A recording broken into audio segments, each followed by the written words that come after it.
Hello my dear friends. আজি আকৌ এটা নতুন ভিডিঅ'লৈ সকলোকে স্বাগতম জনাইছোঁ। আজিৰ এই ভিডিঅ'টোৰ মূল উদ্দেশ্য হৈছে যে যিকোনো পৰীক্ষাতে ফাইনেল এক্সাম এইচএছ অথবা HSLC বা ADRE এক্সামেই হওক, যিকোনো পৰীক্ষাত ফাইনেল এক্সামত আমি সময় পৰিচালনা অৰ্থাৎ মেনেজমেণ্ট কৰিব নোৱাৰোঁ।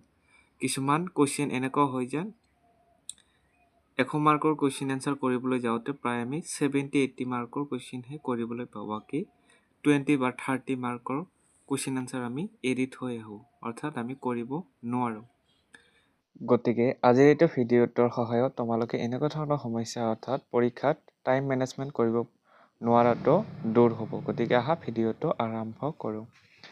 ডিয়াৰ ফ্ৰেণ্ডছ, এইখন কুৱেশ্যন পেপাৰ তোমালোকে জাষ্ট এক্সাম্পল হিচাপে বুজোৱাৰ ক্ষেত্ৰত তোমালোকে ধৰি ল'বা যে এইখন কুৱেশ্যন পেপাৰ তোমালোকৰ ফাইনেল এক্সামত আহিছে। ঠিক আছে, এতিয়া আমি আলোচনা কৰিম যে কেনেকৈ পৰীক্ষাত সময় পৰিচালনা অৰ্থাৎ মেনেজমেণ্ট কৰিব পাৰি। চ' ডিয়াৰ ফ্ৰেণ্ডছ, এনেকুৱা ধৰণৰ প্ৰশ্নসমূহ তোমালোকৰ ফাইনেল এক্সামত দিয়া থাকিব। চ' তুমি কি কৰিবা, ষ্টাৰ্টিং বেল ফ্ৰম যিহেতু 3 ঘণ্টা পৰীক্ষা হ'ব, মৰ্ণিং টাইমত হ'লে 9টাত আৰম্ভ হ'ব, 12টাত এণ্ড হ'ব। ঠিক আছে, 9টাত কি হ'ব, ষ্টাৰ্টিং বেল দিব যে পৰীক্ষা আৰম্ভ হ'ল, তেতিয়া তুমি লিখিবলৈ আৰম্ভ কৰিবা। ঠিক আছে, চ' লিখাতে তেতিয়া তোমাৰ 1ৰ পৰা আৰম্ভ কৰিবা কুৱেশ্যন। চ' লিখাতে তেতিয়া তোমাৰ 1 ঘণ্টা সময় পাৰ হ'ব। যেতিয়া 10টা বাজিব, 10টা বজাত তোমালোকে 1 ঘণ্টীয়া বেল দিব, তেতিয়া গমেই পাবা যে 1 ঘণ্টা হ'ল। ঠিক আছে, 1 ঘণ্টা হোৱাৰ সময়তে তোমাৰ এটা কাম আছে। 1 ঘণ্টা হোৱাৰ লগে লগে তোমাৰ কামটো হৈছে যে তুমি তেতিয়া 1 ছেকেণ্ড বা 2 ছেকেণ্ডৰ কাৰণে লিখা বন্ধ কৰি তুমি হিচাপ কৰিবা যে 1 নম্বৰ কুৱেশ্যনৰ পৰা তুমি কিমানখিনি লিখিছা, অৰ্থাৎ 1 ঘণ্টাৰ ভিতৰত তুমি কিমান মাৰ্কৰ এনচাৰ লিখিব পাৰিছা। যদি তুমি হিচাপ কৰিবা, যদি তুমি 33 মাৰ্কৰ এনচাৰ কৰিব পাৰিছা 1 ঘণ্টাৰ ভিতৰত, তেতিয়াহ'লে তোমাৰ লিখাৰ ধৰণটো ঠিকেই আছে। ঠিক আছে, আৰু যদি 25 মাৰ্কৰ কৰিছে, তেনেকৈ লিখাৰ স্পীডটো অলপ বঢ়াব লাগিব। ঠিক আছে, মুঠতে 33 মাৰ্ক কমেও পাব লাগিব, তেতিয়াহে তুমি সময় 100 মাৰ্কছৰ 1 ঘণ্টাৰ ভিতৰত মিলাব পাৰিবা। তাৰপিছতে যেতিয়া তোমাৰ 1 ঘণ্টা হৈ গ'ল, তাৰপিছতে যেতিয়া তোমাৰ আকৌ তেতিয়া হিচাপ কৰি লিখিবলৈ আৰম্ভ কৰিবা।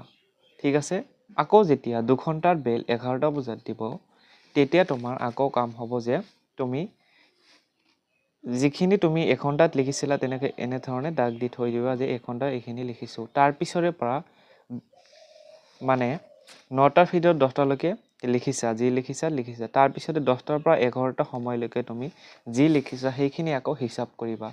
ধৰি লোৱা 10টাৰ পৰা 11টালৈকে ইয়াৰ পৰা তুমি এইখিনি কুৱেশ্যন লিখিব পাৰিছা। গতিকে তাৰ পৰা এইখিনি তুমি হিচাপ কৰিবা, অৰ্থাৎ 10টাৰ পৰা 11টালৈকে 1 ঘণ্টাৰ ভিতৰত তুমি কি লিখিছা সেইবিলাক হিচাপ কৰিবা।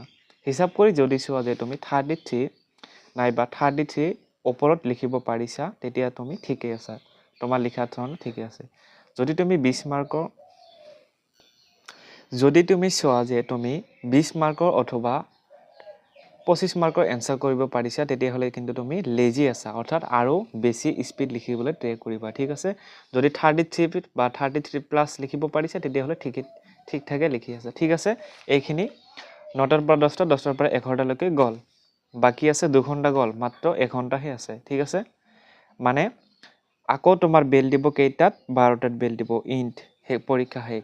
তেতিয়া তুমি 11টাৰ পৰা 12টালৈকে 15 মিনিট আগতে দিব, 12টাৰ 15 মিনিট আগতে বেল দিব, তেতিয়া তুমি লিখা ষ্টাৰ্ট কৰি আকৌ ইয়াৰ পৰা মানে 11টাৰ পৰা 12টালৈকে তুমি যিখিনি কুৱেশ্যন এনচাৰ লিখিছা সেইখিনি হিচাপ কৰিব লাগিব।